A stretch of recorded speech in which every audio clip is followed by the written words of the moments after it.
Graça e paz, família de Deus. Hoje vamos falar sobre Mateus 6, versículo 33, que diz: Buscai, pois, em primeiro lugar as coisas do reino de Deus e a sua justiça, e as demais coisas lhe serão acrescentadas. Esse texto é um texto muito rico.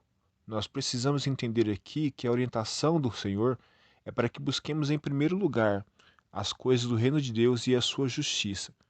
Muitos podem talvez questionar que no mundo em que nós vivemos é praticamente impossível nos dedicarmos, falando de tempo, mais às coisas do reino de Deus do que às coisas naturais, porque sabemos que temos nossas contas para pagar, nossos filhos para criar, aqueles que já têm filho, temos nossas responsabilidades enquanto cidadãos aqui que têm que ser cumpridas, e nós sabemos que isso toma realmente um pouco do nosso tempo, ou talvez uma boa parte do nosso tempo no nosso dia a dia. E temos que também ter o nosso repouso para que a gente possa revigorar nossa energia para que no próximo dia a gente possa voltar à batalha do dia a dia para sustentarmos nossa vida, nossa casa. No entanto, o Senhor não está dizendo aqui para que nós vivamos obstinados das coisas dessa terra e deixarmos de lado tudo isso aqui e ficarmos esperando que as coisas caiam do céu. Não é isso que o Senhor está dizendo. O Senhor está dizendo que as coisas do reino de Deus devem estar em primeiro lugar em nossas vidas. E isso eu posso muito bem fazer no meu trabalho, por exemplo. Eu posso estar trabalhando, me dedicando ao meu trabalho secular para que eu possa sustentar a minha casa. No entanto, eu tenho que me comportar no trabalho de maneira que as coisas do reino de Deus sejam alcançadas por mim ali também, que eu possa dar um bom testemunho, que eu possa me dedicar a ser um exemplo, assim como Paulo fala a Timóteo. Nós sabemos que o exemplo de ser, o exemplo que um cristão tem que ser, não é dado somente aos pastores, como Timóteo no caso era. Nós somos sal da terra e luz do mundo. Nós precisamos ser alguém que realmente dá exemplo no sentido de darmos testemunho do Deus a quem servimos. Eu posso estar num trabalho secular e posso estar comportando como um cidadão do céu. Esse é o comportamento que eu tenho que ter. E quando eu me dedico para que eu possa viver dessa forma, eu estou buscando as coisas do reino de Deus em primeiro lugar.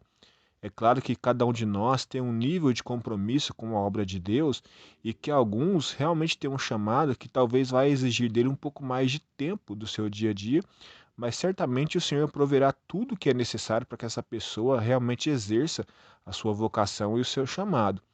No entanto, nós sabemos que a maioria de nós precisamos ter o nosso trabalho, o nosso dia a dia ali, nossos compromissos e de responsabilidades. Mas nós precisamos entender aqui algumas coisas da essência desse texto que o Senhor está dizendo, para que a gente possa praticá-lo da maneira correta. A primeira coisa que aprendemos aqui no contexto, no capítulo 6 todo, e nós lemos atentamente, nós vamos observar que o Senhor condena duas coisas aqui. Aliás, ele chama atenção para duas coisas. Primeira coisa é o amor ao dinheiro.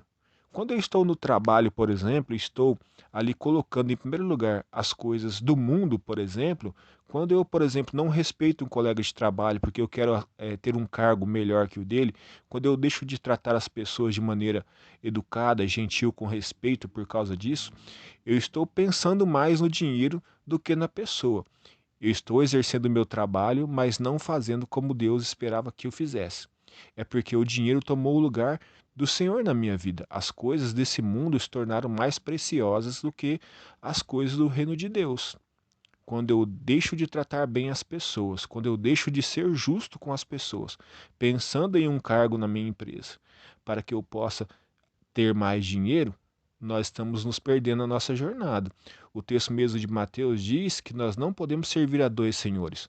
Não podemos servir a Mamon, que é o dinheiro, nesse contexto, e nós também não podemos servir a Deus e ao dinheiro ao mesmo tempo. Se a gente servir a um, a gente vai desagradar ao outro. Então, quando eu me submeto ao dinheiro, às coisas que o dinheiro pode trazer sobre a minha vida, ou teoricamente já trouxeram, eu estou servindo ao dinheiro e não a Deus. Nós precisamos estar atento a isso. A Bíblia também nos diz, também nesse capítulo, que nós devemos acumular tesouros no céu e não na terra. Quando eu me dedico a acumular tesouros aqui e deixo de lado a importância do reino de Deus em minha vida, é porque realmente os bens materiais tomaram o lugar no meu coração. E nós sabemos que a Bíblia diz que quem ama o mundo, o amor do Pai não está nele. O segundo aspecto que muitas vezes serve para nós medirmos como anda o nosso comportamento é quando nós deixamos de crer na providência de Deus. Quando, por exemplo, eu me submeto a coisas que são contra a minha fé, por causa do dinheiro que o trabalho pode me oferecer, estou falando de trabalho aqui, mas a gente pode incluir outras coisas. Quando eu me submeto a princípios, a imposições do mundo por causa daquilo que eu posso conquistar, é porque eu também não estou confiando na providência de Deus. Muitas vezes vai ser colocado sobre nós algumas circunstâncias em que vai ser necessário que nós assumamos uma postura de cristão. Ainda que percamos o trabalho, ainda que não alcancemos algumas coisas que aquela circunstância ou lugar possa nos oferecer, mas que a gente possa confiar no Senhor. Essa confiança no Senhor, quando eu deposito essa confiança e não negocio os meus valores, é porque eu estou colocando em primeiro lugar as coisas do reino de Deus e a sua justiça, e certamente as demais coisas me serão acrescentadas. Porque nós precisamos entender que tanto o amor ao dinheiro e a submissão ao Deus dinheiro, como alguns o tratam, tanto quanto a falta de confiança no Senhor, isso constitui pecado. Isso faz com que eu não busque em primeiro lugar as coisas do reino de Deus. Antes do versículo 33, o Senhor nos chama a atenção que a gente não deve estar ansioso por coisa alguma. Antes que a gente deve confiar e saber que o Senhor vai prover todas as coisas, assim como Ele provê para o resto da criação. E o Senhor não nos desamparará se nós estivermos, como diz no versículo 33, buscando em primeiro lugar as coisas do reino de Deus e a sua justiça. Quando confiamos no Senhor, certamente Ele suprirá nossas necessidades. Quando expressarmos a nossa fidelidade, na nossa busca, em primeiro lugar, às coisas que são do Senhor, quando nós estamos nos dedicando, ainda que nessa vida cotidiana e terrena que temos, mas estamos nos dedicando a vivê-la de acordo com os valores do reino de Deus, certamente não nos faltará nada, porque o Senhor estará conosco. Ele demonstrará sua fidelidade, trazendo providência a todo momento sobre nossas vidas. E certamente veremos que o Senhor, Ele não é um Deus que promete e não cumpre. Ele não é um Deus que deixa de ser fiel. E sim, Ele cumpre cada uma das suas promessas. E as promessas do Senhor para os seus filhos, para aqueles que entendem que estão debaixo do governo do Senhor. Afinal, o reino de Deus é o governo de Deus. Quando estamos debaixo do governo de Deus, podemos ficar tranquilos. Ele sabe o que faz. Amém? Vamos orar para que o Senhor nos dê fé e fidelidade a Ele, que nós possamos amar as coisas do reino de Deus e assim buscá-las de todo o nosso coração e que assim se cumpra na nossa vida essa palavra e que nós possamos contemplar a providência do Senhor a cada momento sobre nossas vidas e que possamos aprender, assim como o Senhor nos fala com os pássaros, com as plantas e sabemos que o Senhor cuida de nós em todo tempo. Amém? Deus Todo-Poderoso, em nome de Jesus, graças te damos pelo seu amor, pela sua graça que se manifesta sobre nós.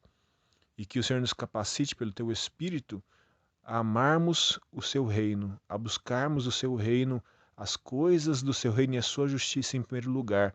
E certamente, Senhor, essa promessa se cumprirá. O Senhor nos acrescentará tudo aquilo que nós precisamos. O Senhor suprirá cada uma de nossas necessidades em glória em Cristo Jesus aqui, assim como está escrito na tua palavra.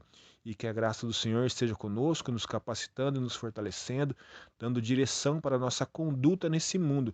Afinal, estamos aqui, Senhor, como peregrinos, mas estamos aqui. Vivemos aqui, mas o nosso coração deve estar nas coisas lá do alto, em nome de Jesus. Deus abençoe a sua vida, o seu lar e a sua família, e que todos nós possamos estar buscando as coisas do reino de Deus, e certamente a providência do Senhor virá sobre nós, em nome de Jesus. Deus abençoe.